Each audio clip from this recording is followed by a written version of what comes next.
What's the deal, YouTube? It's your girl, Miss Honey.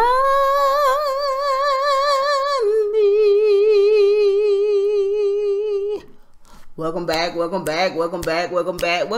the channel, everybody. It's your girl, Miss Honey. You guys already know what this is.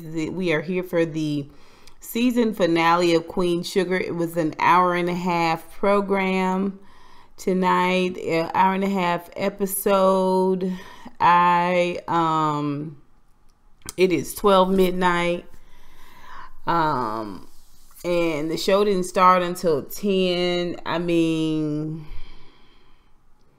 we got to do better, Ava, with this time frame. Yeah, I mean, I just don't understand. But anyway, we are here just to wrap up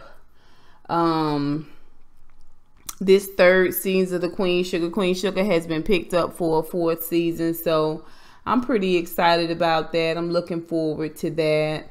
One of the things that I love about this show is that it can be just so gut-wrenching. It can be super celebratory. I mean, whatever you need, this show has got it. I thought I could quickly go in here and find the episode. This episode is called From On the Pulse of Morning, and like I said, this is the 13th episode of season 3. And you know, it wasn't as riveting as season 1's finale or season 2 finale, but considering how many things have been going on in this last season, we will take what we can get. It did not end with tragedy or devastation, and we are okay with that. Like, we'll take it. Thank you very much. I wasn't home when I watched it, so these are my notes, are on these little pieces of paper. It's a long story. We'll talk about it.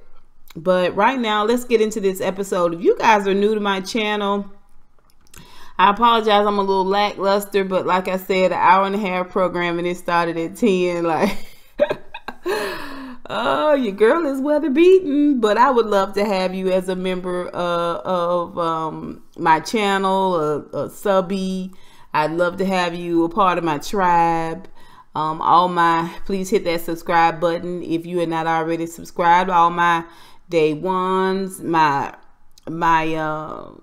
regular tribe members, you guys already know what to do. Thumbs up, share the video, and comment down below. You guys, let's get into it before I fall over.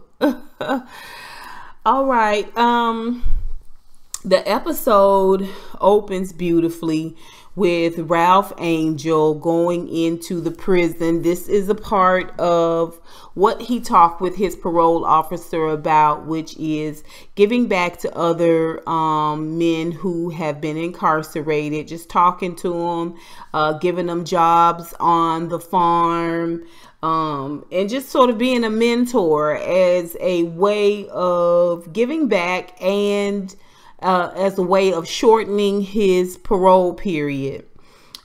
He talks very eloquently to the men. He talks about how he felt being a prisoner. Before he even gets to the men, they're letting him in the prison, and you can just tell the look on his face as he is hearing the doors open and close. We kind of talked a little bit about this during Underground, like just the sounds of prison alone is enough to sort of make your blood run cold, especially if you've been in that environment and gotten out, and to go back in it, you kind of have to be in a special place.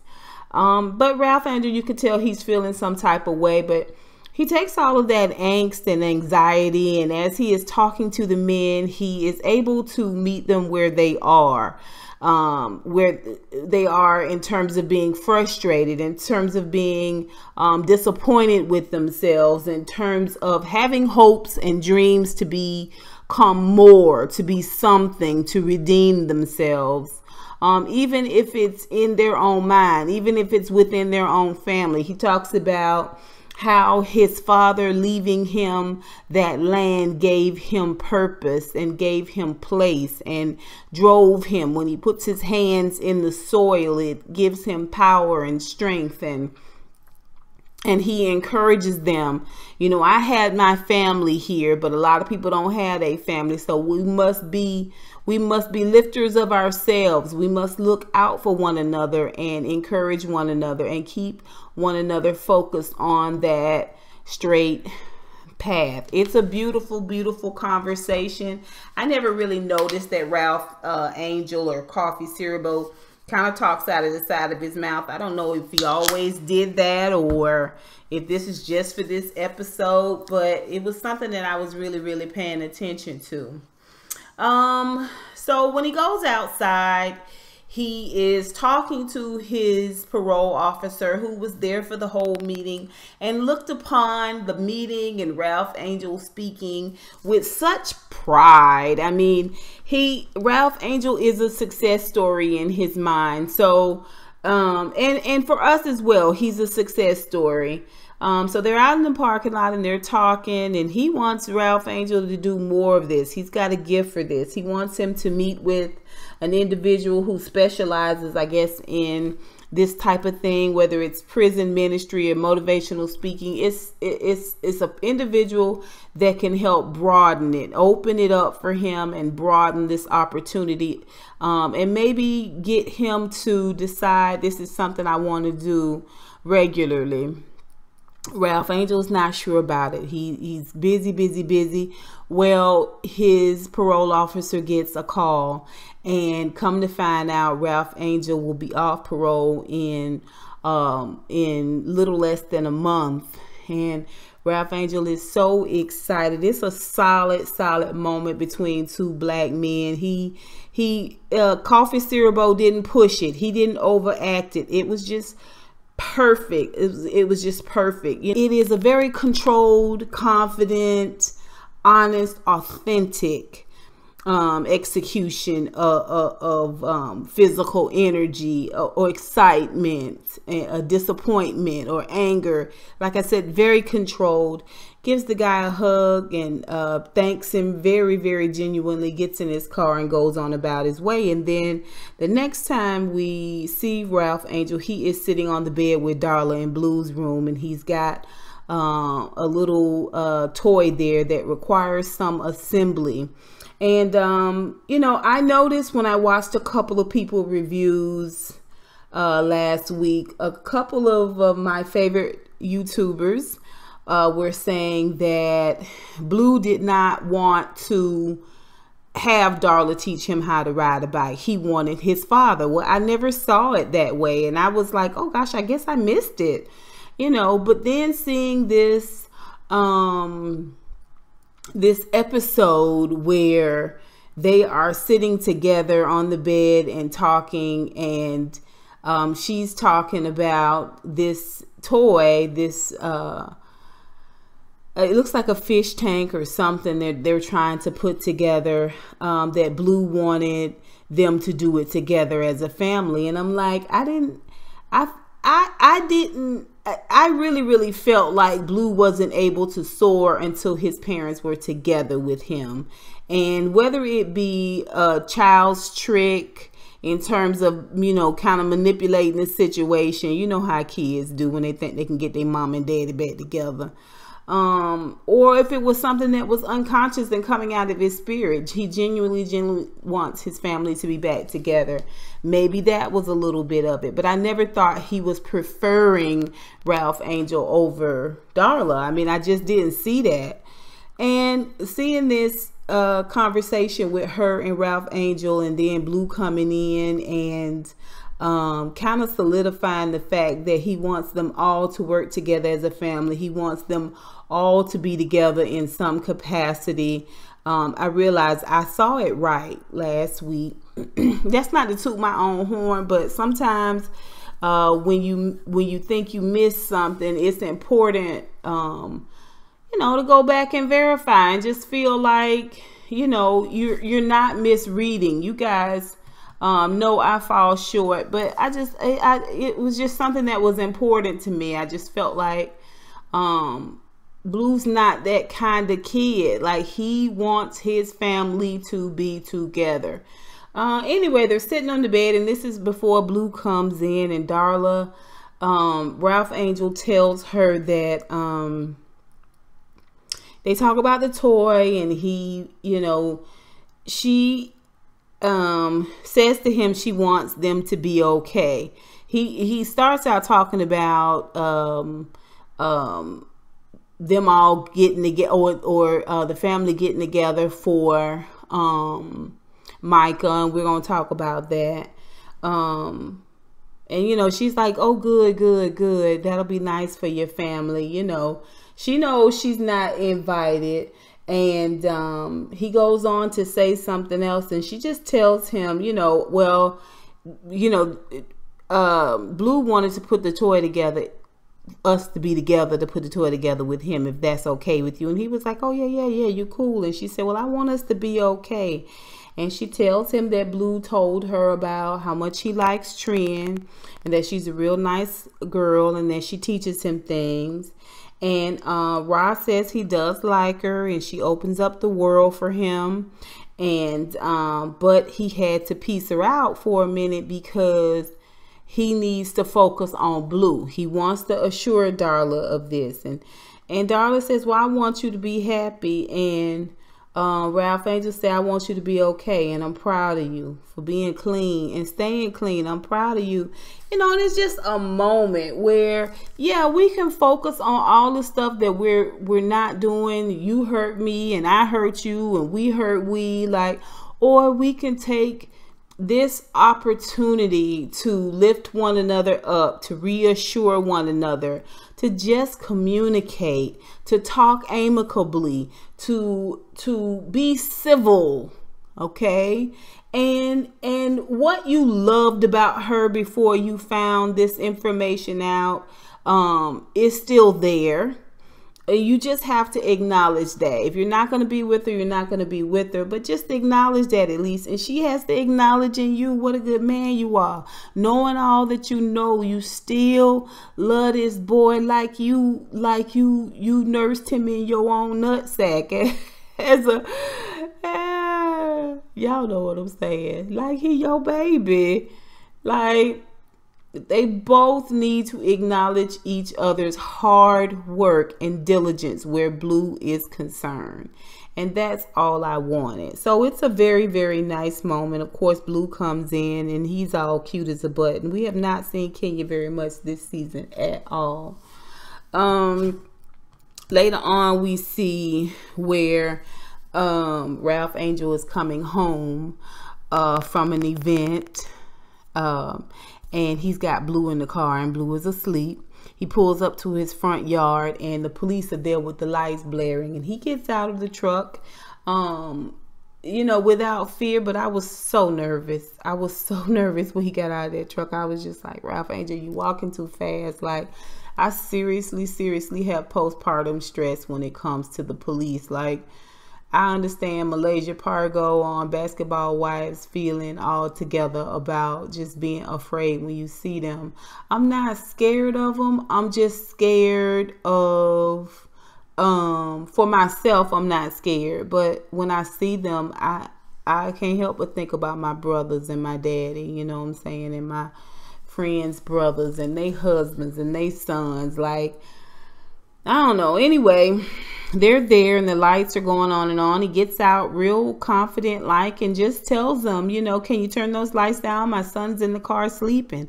They want him to come down to the station and answer some questions. He was like, well, it's kind of late. You know what I'm saying? You got a warrant. He was like, don't do this. You don't want, this is the police. Now, it's two of them there. A little skinny one there and the one that was talking about we're going to lock them up in the prisons and keep them in the prisons at the Landry. When the Landrys was looking over the blueprints for the prison, right? So, the guy says, well, you on parole, ain't you? And he says, you throw a piece of gum on the ground, I could mess your parole all up. Ralph Angel said, listen, it's cameras on you right now. Okay.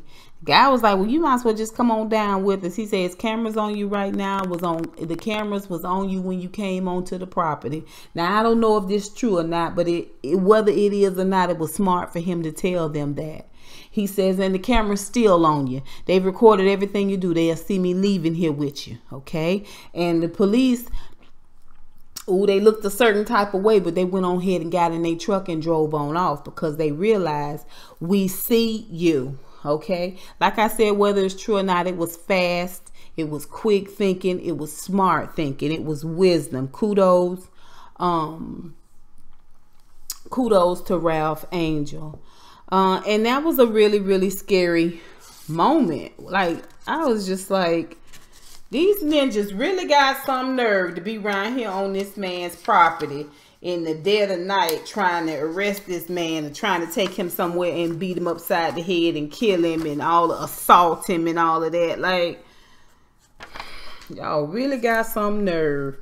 Anyway, next we'll talk about Micah. We saw Nova and Micah talking, and he put together this, this rally against the prison, and he's got t-shirts, and they're all getting together, making the signs. You got people from the neighborhood. All this is just the planning part, putting everything together. And Micah has a speech. Nova talks to him a little bit, kind of encourages him. Charley is there. She gives him a bit of encouragement.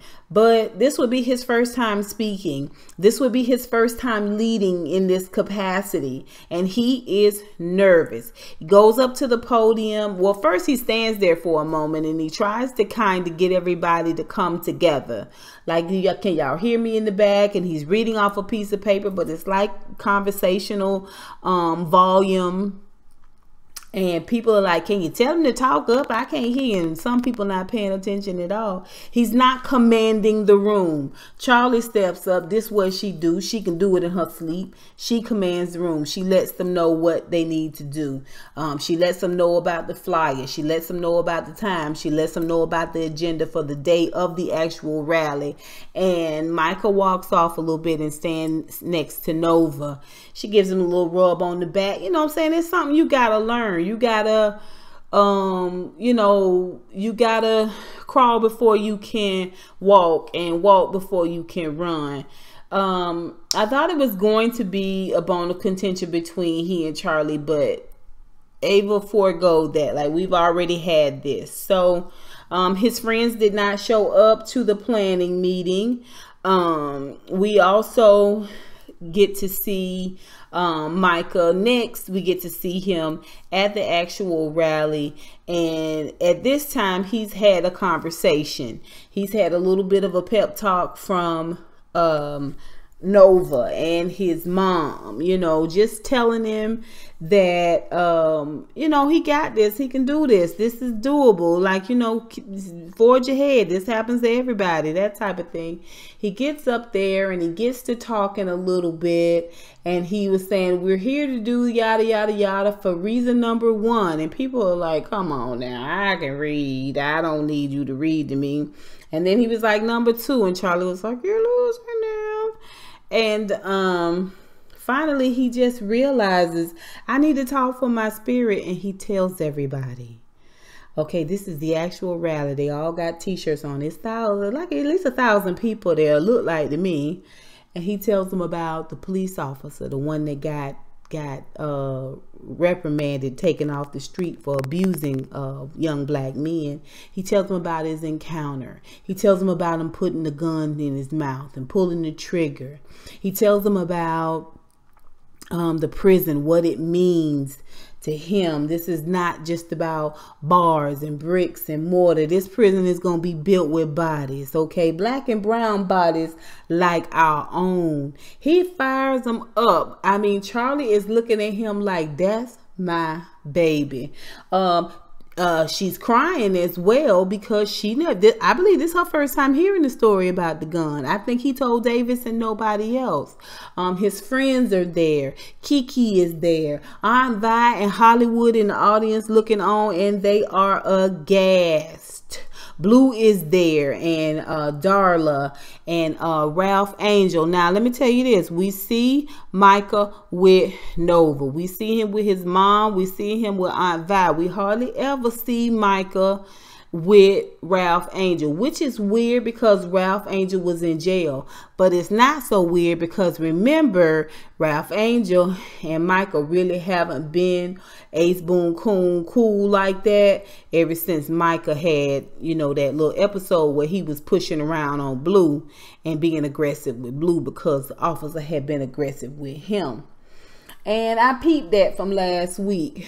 Okay, so, but we see now Ralph Angel, hearing what went on with him, you could see that Ralph Angel wanted to run up and hug him. You could see that he knew exactly what his nephew was talking about, and he was upset about it.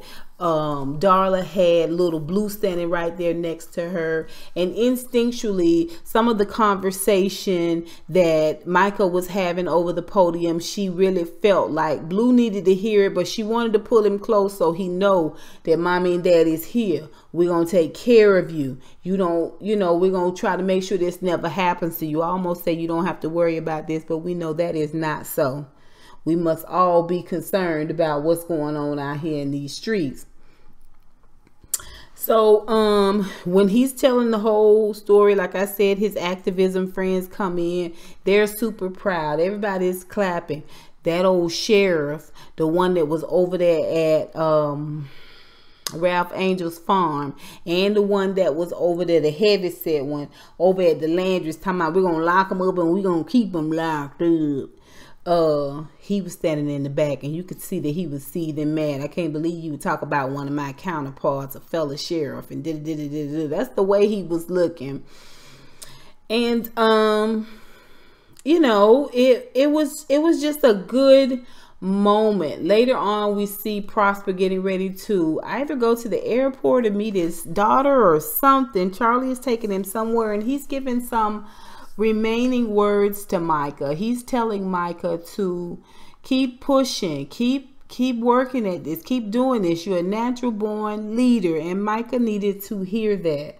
While Micah is there and he is at the house, Charley takes Prosper somewhere, but we're gonna talk about it.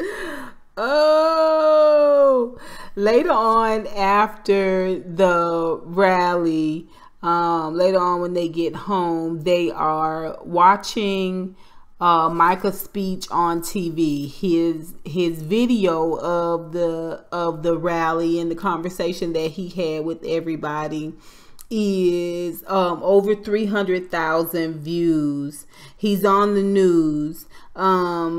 And the police were making a note as they were also playing the video of the officer that was released of duty from the police office, from the police department, and they found out that there's more victims out there.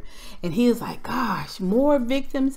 It's at this moment he realizes he needs to keep forging ahead. Like, a lot of people need to hear the conversations. They need to know. Charley sits him down at this moment too and tells him how proud she is of him, and that's Micah. Then we see Nova. Let's talk about Nova. Nova and her friend are there at the house, has read the manuscript, Nova's manuscript of her book, and she tells her it is provocative, it is heartbreaking, and it's poignant all at the same time. Does your family know? And she was like, well, they did the interviews, they know I was doing something. She said, well, it's gonna be explosive, like it's gonna start something, like it's gonna be an issue. You know, Aunt Vi already ain't feeling what you did with your daddy and putting that little tidbit of business out there. And Nova defends it. She's like, look, the community needs this. The community needs to have these conversations about what's going on. I don't know what it is, but whatever it is, it's a doozy. It's something outside of what we know. It's something outside of what we know. And she tells Nova, you're playing with fire. Okay, so Then we see where Nova is back home, and she's changing the title of her book to something that came to her when she was listening to Micah's speech. Blessings and Blood is the name of the book. And you know, it's a moment. She's going over her notes, she's going over her pictures, she's taking certain notes down, certain cues down off the board, and then she's looking at her dad's picture. I don't know what this means for us. I don't know what the book all entails, but this is the second episode where Nova has been kind of quiet into the back burner. Like, Nova must be coming out real big in season 4. I mean, because this is crazy. But she changes the name of the book to Blessings and Blood. And it looks like she puts a little caption underneath it, for my family and my community. And it was an odd moment. Charley, let's talk about Charley. Charley and Romero go out to dinner. They're at his house, and they have had dinner. She says it's James Beard award winning. He has a little wine. They joke, they kid, they talk about him dancing in high school. It was like a little fun thing. He showed her the corny dance he did, and they both agreed that they, you know, are little kind of low-key cornballs. And they laughing and talking, and they finally give each other a really, really great kiss. Then we see Charley sitting and talking with the Landry sister. Like, this is a busy few days. And we still don't know what side the Landry sister is on, but we see that Charley tells her this is what she needs. You know, this is what we're going to do. She lays the plan out for the Landry sister. She needs her help, though, in getting this thing done.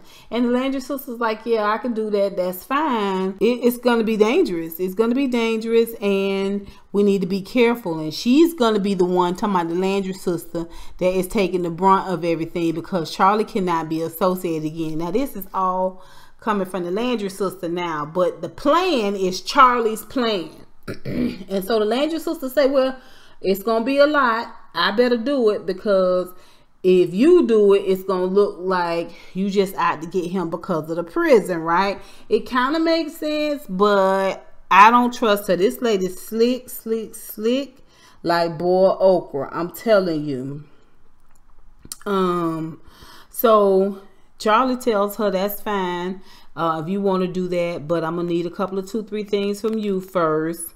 I'm gonna need to get my the farmers' land back, and they need to get it back at a reasonable rate. They land in their homes. Give it back to them and give them a reasonable rate on things. And she tells her, the Landry sister tells her, you're going to have to give me something for this. And so Charley tells her 1%. Well, the Landry sister's like, okay, you want this, you want them to have the farm back. Well, Charley, their farms back in their homes, but Charley said, I also want Queen Sugar Mill back, because that belonged to the Borderlones. That belonged in the Borderlone family. All right. And so the Landry sister said, well, you want all that, you're going to have to give up a little more than that. Charley said, that's fine. I don't mind giving up more, but if I got to give up more, you got to give up more. So I want this plus this. Okay. So, so then we see where, Prosper is there, and, Charley is taking him to the airport, and he's encouraging Micah that he's a natural born leader, stay with the cause and all of this. And she's actually taking him back to his home, because she's gotten it from the Landry sister as well as, his land. And it's a good moment. You can tell when she hugs Prosper that it's like hugging her father. And when Prosper walks off, he wants to spend a little time back in his home. Charley looks up at the sky as though she looking for her dad to be looking down at her, clapping like, I'm proud of you, daughter. I'm proud of you. Like, it's crazy to me how attached she is to the memory of her father. She wasn't there for a lot, and you would think it would be out of sight, out of mind. But that's how a child-parent relationship works. She is actively missing her father. She is actively missing the fact that they did not spend a lot of time together, that she didn't come when he called and he then later died. You know, it's a good moment. It's a really, really good moment. Taking care of Prosper is taking care of her dad. Let's see. Okay, so that's Charley. Oh, and then we see where Charley goes over to see the Landry brother. And, you know, she is steely calm, baby. She having herself a good stiff bourbon, and she's sitting there talking to him. And, you know, he was telling her he was having some issues because, see, they playing in full effect. And she said, well, I'm sorry to hear about your issues with the legislator. He was like, how you know that? You know, you could just tell. He didn't say that, but you could just tell. He goes and sits down with him. He said, listen, you think you're so smart. You in bed with the real devil of the family. He said, I'm the devil, you know. Any woman that'll stab her brother in the back and leave him bleeding out like this, what do you think she gonna do to you? And Charley stood up and told him, listen, I'm a black woman. I ain't scared of neither one of you mother suckers. Okay, what I'm used to is the snares of the enemy, dodging the arrows of the wicked. She didn't say that, but this is what she meant. Okay, I ain't scared to fight. I am not scared to fight. Okay, and I will go round for round, toe for toe, and take you mother suckers down. Devil and all, devil I know. Boy, back. Anyway, yeah, that was good. Now we are going to talk about Aunt Vi, and then we are going to get off of here and go to bed. Aunt Vi is talking with her supermarket investor, and he has been looking at several pieces of property there in St. John's Parish.